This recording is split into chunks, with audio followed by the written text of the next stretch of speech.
नमस्कार दोस्तों, मैं हूं विकास गोस्वामी और आप इनसाइड भारत टीवी देख रहे हैं। दोस्तों, आप सबने फिल्म अभिनेता और सनातन धर्म के महाशुभचिंतक प्रकाश राज के बारे में सुना ही होगा।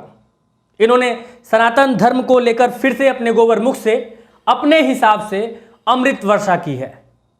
आप सबसे एक बात पूछना चाहता हूं, क्या किसी भी तथाकथित सेकुलर सिपाही की हिम्मत है जो इस तरह की टिप्पणी किसी और धर्म पर कर ले? दोस्तों, निपटा दिए जाएंगे और पता भी नहीं चलेगा। आगे बढ़ने से पहले एक सवाल और, जो लोग भी आज यह चाहते हैं कि भाजपा इस चुनाव यानी कि 2024 का लोकसभा चुनाव हार जाए, तो क्या सच में इस तरह का बयान देकर भाजपा को भारत जैसे देश में हराया जा सकता है? दोस्तों, इसी को कहते हैं अपनी कब्र खुद खोदना। अब आप मानो या ना मानो, वैसे मेरा मानना है कि विपक्ष को ऐसे तिलचट्टों को अपने से दूर रखना चाहिए, क्योंकि ये सब वही लोग हैं जो इनडायरेक्टली, मतलब एक होता है डायरेक्ट, एक होता है इनडायरेक्ट, तो ये लोग इनडायरेक्टली भाजपा को फायदा पहुंचाते हैं। अब बिना बात को घुमाए फिराए मुद्दे पर आते हैं। तमिलनाडु के मंत्री और सीएम स्टालिन के बेटे उदयनिधि स्टालिन द्वारा सनातन धर्म को लेकर एक वाहियात बयान दिया जाता है, जिसके बाद मामला गर्म हो जाता है। अब उदयनिधि के बाद मशहूर अभिनेता प्रकाश राज ने भी सनातन धर्म को लेकर विवादित बयान दिया है। प्रकाश राज ने स्टालिन के बेटे के ही बयान को दोहराते हुए इसे डेंगू की तरह बताया है। हाल ही में उदयनिधि स्टालिन ने सनातन धर्म को लेकर वाहियात टिप्पणी की थी, उन्होंने भी इसे डेंगू बताया था। इसका खात्मा होना बेहद जरूरी है, ये तक कह डाला था। इसी बयान को दोहराते हुए प्रकाश राज ने कहा कि 8 साल के बच्चे को धर्म से जोड़ना ही सनातन धर्म है। राज ने एक मुस्लिम बस कंडक्टर के मुद्दे को भी उठाया, जिसे एक महिला ने अपनी टोपी उतारने के लिए कहा था। दरअसल प्रकाश राज कलबुर्गी में एक कार्यक्रम को संबोधित कर रहे थे। इसी दौरान उन्होंने कहा कि हर किसी को इस देश में रहना चाहिए। उन्होंने कहा कि आज भी छुआछूत की मानसिकता है। ये सिर्फ इसलिए दूर नहीं हुआ क्योंकि वहाँ एक नियम है और ये नियम कानून के खिलाफ है। मुस्लिम बस कंडक्टर के मुद्दे पर बात करते हुए उन्होंने कहा कि उसने अपनी धार्मिक टोपी पहन रखी थी। एक महिला ने उसे हटाने को कहा। ऐसे बोलने वाले लोग भी और होंगे। आसपास के लोग कौन थे जो ऐसा करते हुए देख रहे थे? कल एक कंडक्टर इप्पा माला पहनेगा तो आप उन्हें एक कंडक्टर के रूप में देखेंगे या फिर उनकी भक्ति के रूप में। सभी को अपने धर्म का पालन करना चाहिए।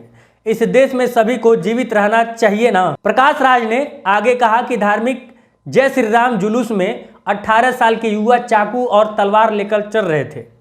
ये देखकर मुझे बहुत दुख होता है। उन्हें रोजगार और अपने सपनों के बारे में सोचना चाहिए। मैं हैरान हूँ कि कैसे उनका ब्रेन वॉश किया गया। क्या 8 साल के बच्चे को धर्म से जोड़ना सनातन नहीं है? ये डेंगू का बुखार है जिसे खत्म करना बेहद जरूरी है। BR अम्बेडकर के कारण अस्पृश्यता अवैध हो गई, लेकिन लोगों में मानसिकता नहीं जा रही। प्रकाश राज का ये बयान सामने आते ही हिंदू संगठनों ने काले कपड़े पहनकर उनका विरोध शुरू कर दिया। संगठनों ने काले झंडे भी लहराए, प्रकाश राज को हिंदू विरोधी बताते हुए उनके खिलाफ नारेबाजी भी की। इसके बाद नारेबाजी कर रही भीड़ को नियंत्रित करते हुए पुलिस ने कुछ प्रदर्शनकारियों को हिरासत में ले लिया।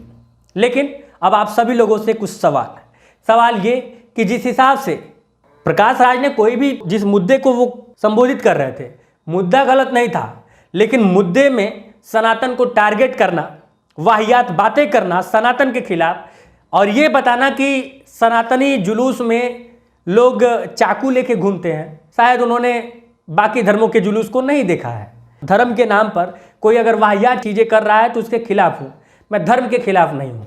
मैं सनातन धर्म का अनुपालन करता हूँ, लेकिन इसका मतलब यह बिल्कुल नहीं है कि मुझे किसी और के धर्म से थोड़ा भी वैमनस्यता है या फिर किसी भी तरह से मैं किसी के धर्म को लेकर असहज महसूस करता हूँ। ऐसा बिल्कुल नहीं है।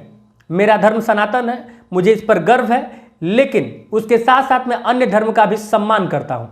लेकिन प्रकाश राज जी, आपने जिस तरह से बयान दिया, आपने काफ़ी वाहियात बयान दिया है।